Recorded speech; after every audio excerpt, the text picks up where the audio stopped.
Welcome to On the Edge with April Mahoney Brains. Here, this is the spot where the conversation is pointed, the guests are sharp, and the responses are never dull. Welcome home, Brains. There's only one requirement to hang out on the edge, is that you open your big brain and close your small mind. Did you bring your thinking caps? It's time to put them on, because the conversation starts now. Brains, we are here on the edge to celebrate Sharon's birthday. Hi, Sharon. All right, we are not playing. We are just saying here on the edge, the place where the conversation is pointed, the guests are sharp, and the responses are never dull, and we celebrate your birthday.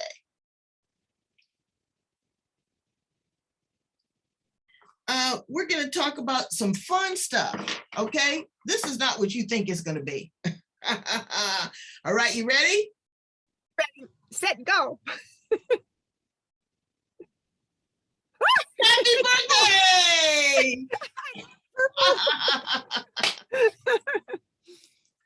Happy birthday, beautiful. I wanted to celebrate you today. When I talked to you, you made your birthday seem so unimportant, girl. And I tell you, it is a national holiday around here. So we got dressed up. We are toasting to you today. Toasting, okay. Look at that. What you got to drink? Well, yeah, absolutely. Here's to you with grape juice.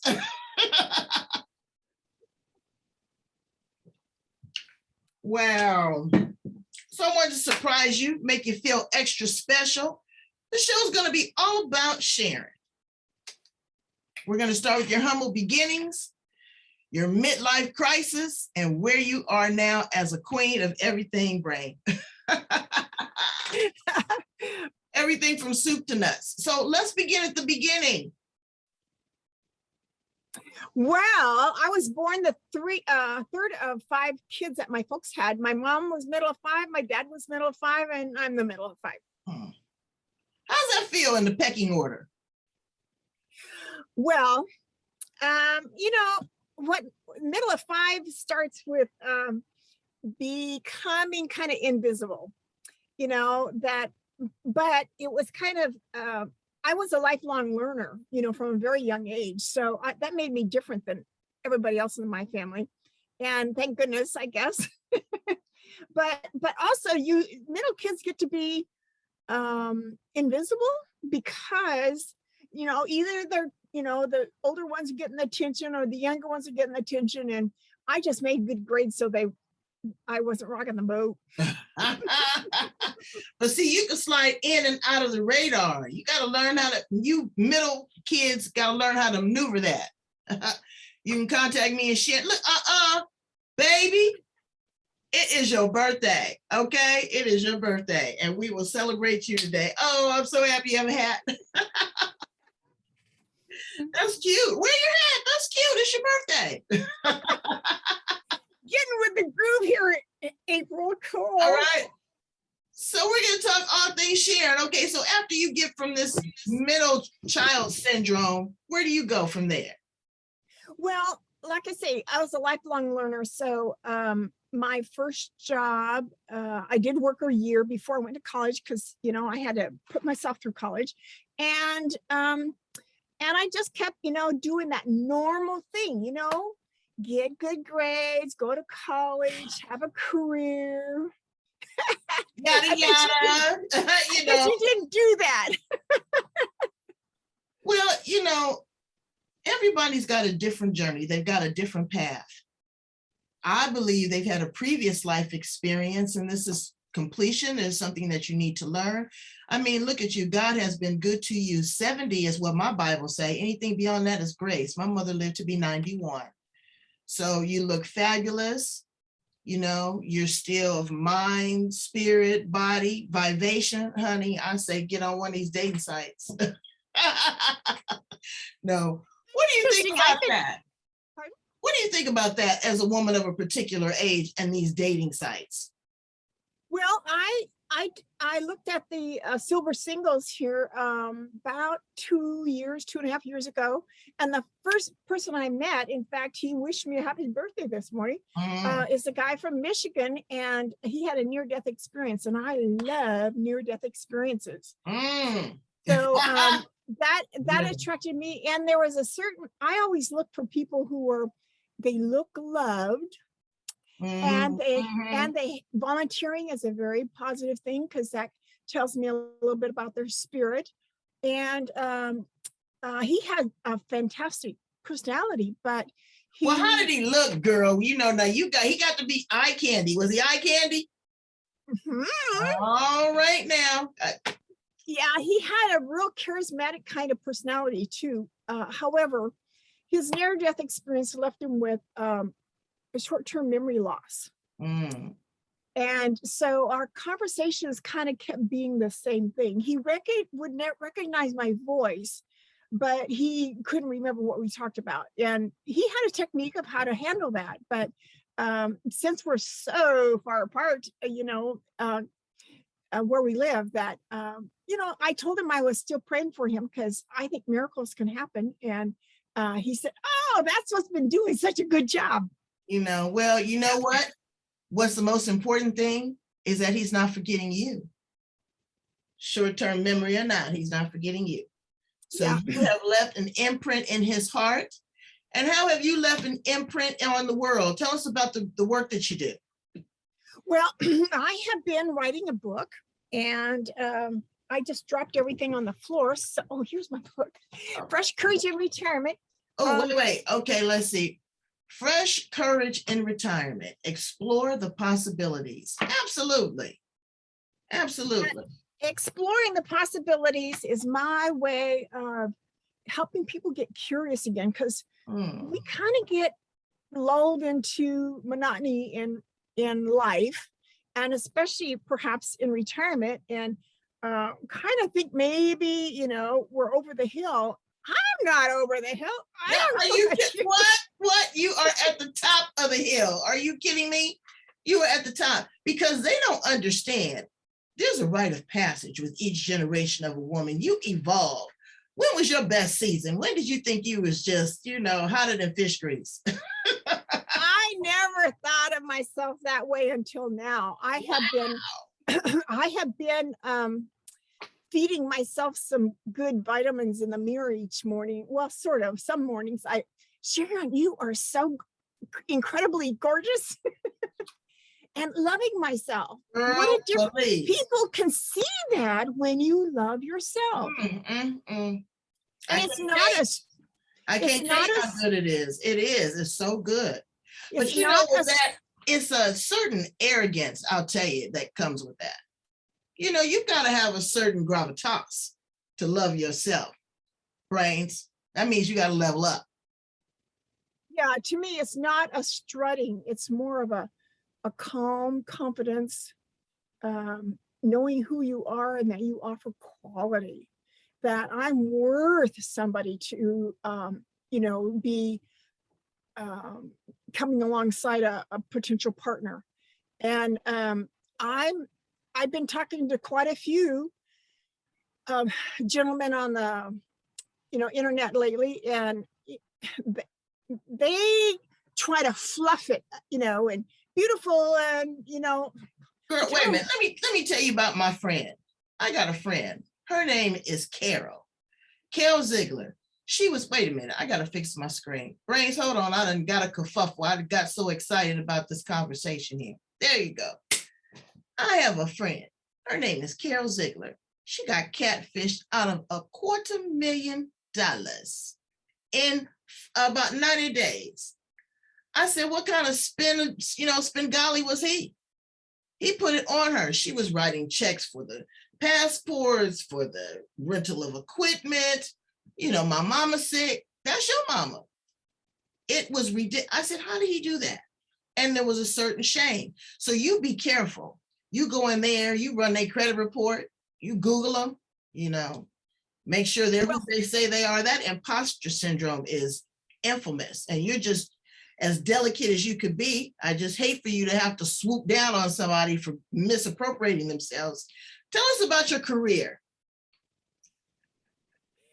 My career has, I started out at People's Bank here in Washington, and that was right after 1 year college. And I always kind of felt for like, I don't know, 5 or 10 years that my supervisors moved me along when they saw that I was ready to grow and whatever. And, you know, it took me a little while to realize they're not going to have for me.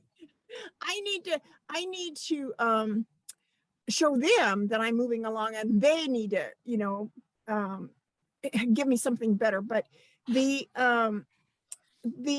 taking initiative really made a difference. And one of my jobs, I had to write a weekly status report, well, or maybe it's every 2 weeks, and that was the best thing I had to do, because I had to know what I did for my boss so I could report it to him.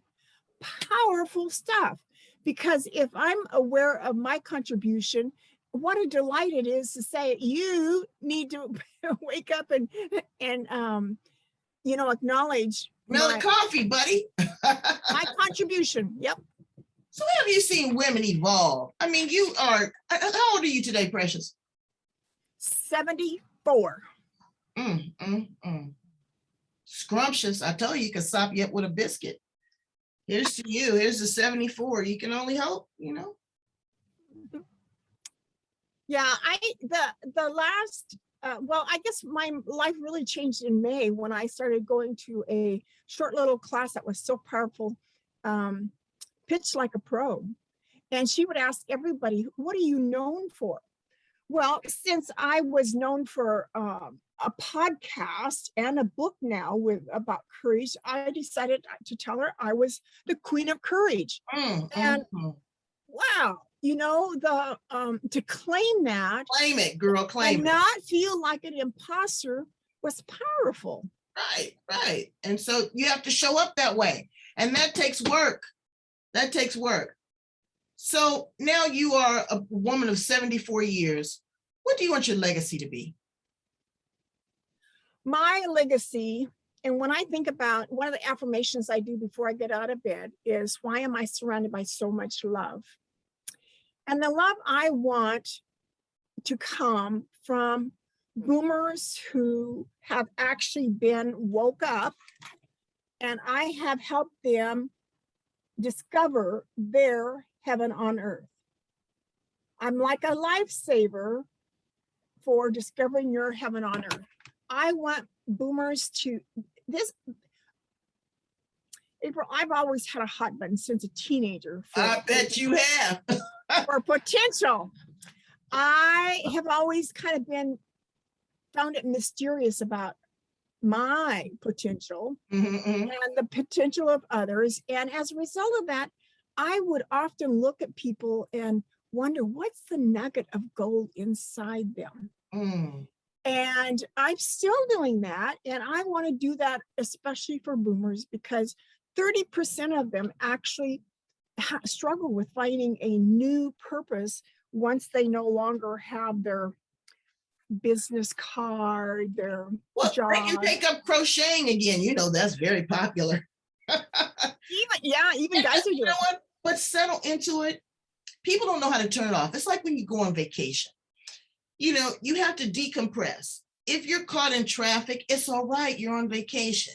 If the food takes a little longer, it's okay. You're dining. You know, if someone cuts you off, you're traveling.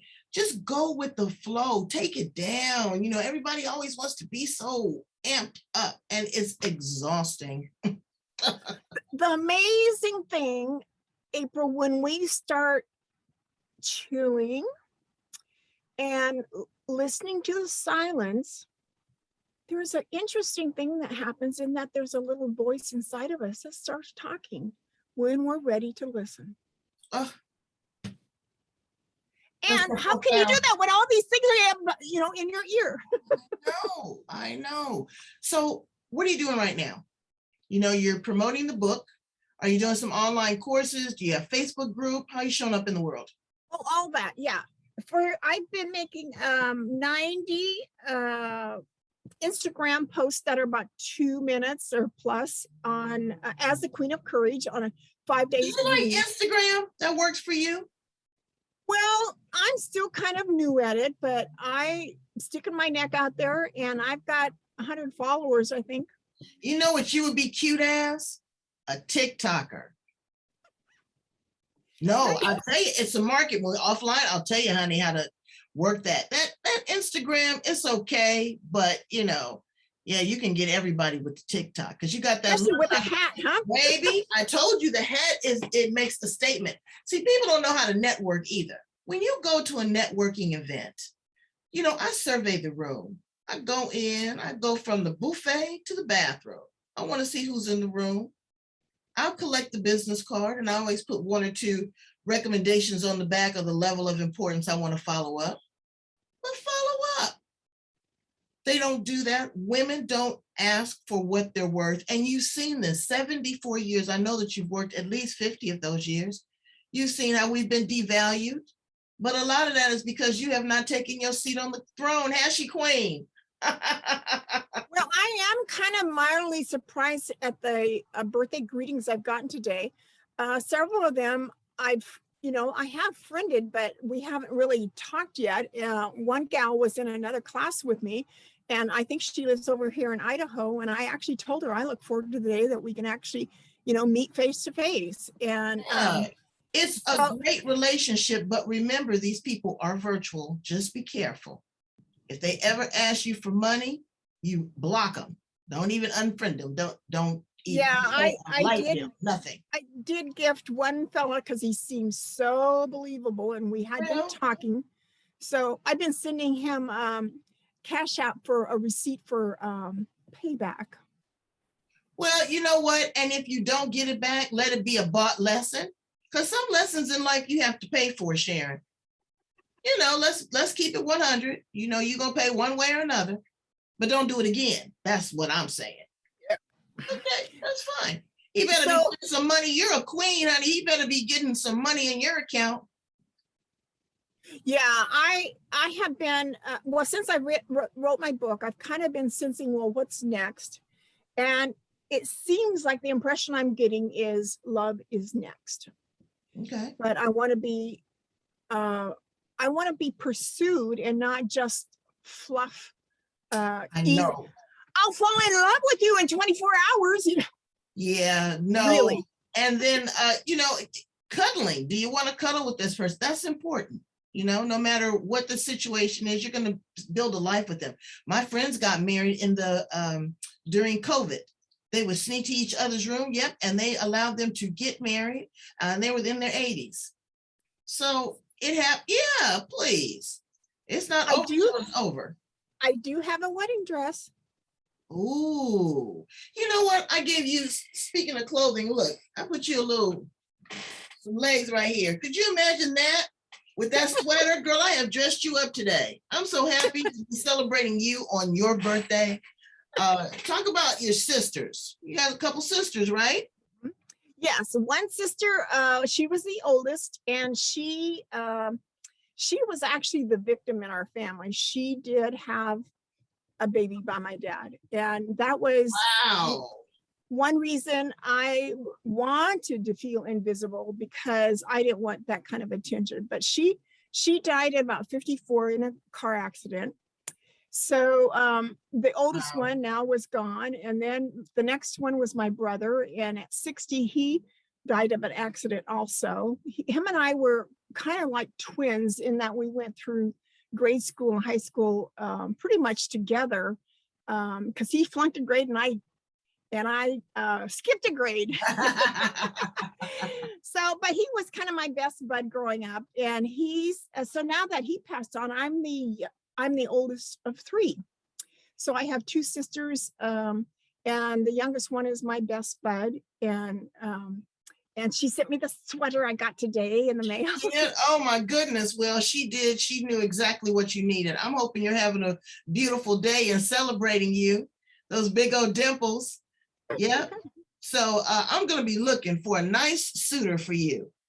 I am. I'm gonna be looking because I know everybody on the planet. I'll get you a nice Australian fellow, retired, owns a sheep farm or something. You'd look cute out there. I want to go to New Zealand real bad. So if it happens to be in New Zealand, if he happens to be in New Zealand, that would be okay too. Girl, manifest it. It ain't too late. Put it on your vision board. Put exactly what you want. At this point, let me ask you, at this point in your life, what do you want? Wow, that came with this Pitch Like a Pro classes. What do Yeah. you want? She had us ask that like 20 times to a partner. Right, because and- I mean, you know, you can still want things. It's okay. You haven't even begun to get the infinite possibilities of what the universe has to offer. Number one, you know, you ask not, you get not. Yeah. So I came back from my BFF has a property down here by Mount Rainier, and coming back from the last time I was down there, I passed this beautiful, gorgeous lake. It's so ideal, and it's right from east up from the highway was Mount Rainier, and the lake was in front of it, and all these gorgeous homes around it. And I thought, Sharon, that would be a perfect place for your Lindahl Cedar home to be built. Ooh. So I've gotten on the internet and checked. There's quite a few pieces of property around there that's for sale. Just What? property, not including a house. You know, I'd take a house if it was a cedar home, but you know, we'll wait for that and see how that unfolds. But Put it right next to the picture of the man you want, girl. He might already have it. You might just have to move in. exactly. Explore the possibilities. So Somebody gave me a mantra, and I put it here on my computer, and I say it often and regularly. I say, how can it get any better than this? And what else is possible? And I ask it with a curious mind. And I'm so excited about the future, whatever that leads us to be. Yeah. We want to be good people. We want to be grounded. We want to be respectful, because people are just ugly sauce now, Sharon. So I want to be an international speaker. That will get me to New Zealand. In fact, the last podcast I did was with a Black gentleman out of Germany, and I told him at the end of the program, I said, I want to be an international speaker, and I want to enjoy Christmas in Germany. Invite me over.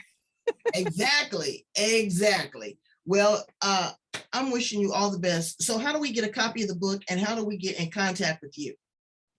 My book is on Amazon. I haven't Hold on. started. Let me get the close up on that, because I want everybody to get that. Buy Sharon that for her birthday, everybody. Come on, buy it for her birthday. Okay, your present to her. Okay, on Amazon. And it's I haven't started working on the audio version yet, but I probably will do that in the next 2-3 weeks. The Instagram Queen of Courage is a great place to follow me, because I would like to get some what do you call it, organic growth there, and so that it opens doors for speaking and articles. And let's see, so I'm working on my my website is effortlessvitality.now.site. I was blown away when somebody asked me when I first had this business name, what's effortless vitality? You mean tell you? They never tasted it. They don't know, girl. They don't know. Effortless vitality is living from your heart. And the thing that, you know, even though I'm very focused on purpose, the next step beyond purpose is your essence statement. And there's not hardly anybody talking about, well, people are talking about it, but they're not teaching you how to do it, how to write an essence statement that basically is describing and becoming aware of your inner spark. So I also like to call it your DNA. Oh, shoot. What you were born with. So when you're living from, well, know what your inner spark is and can describe it, and then make decisions that align with that inner spark. Right. It is heaven on earth. It's explosive. It's a volcano. But there is so much that is special and unique about each one of us. And I really love to celebrate people. To see a smile on your face makes me so happy. So here's your birthday cake. Oh, All right, you ready? You ready? Happy Happy birthday birthday to you. me. Happy birthday to you. Happy birthday, dear Sharon. Happy birthday to you. All right, on the count of 3, let's blow. 1, 2, 3.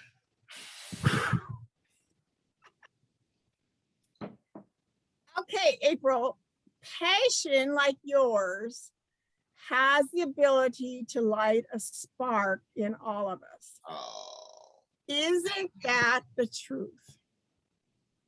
thank you so much. Thank you so much. I had fun with you. Thank you for sharing who you are and some wisdom and your openness and your beauty.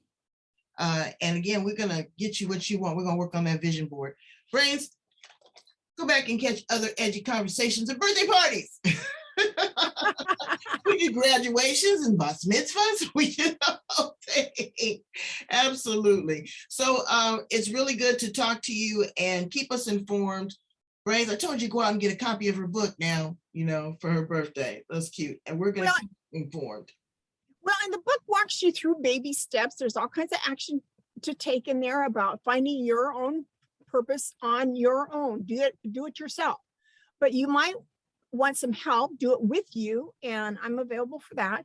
But the next step is also then the grandiose step is to write your essence statement. And the groups on Facebook are Retirement Wellbeing, Fresh Courage in Retirement, both page and book. I'm going to be opening up a group for group coaching on internet.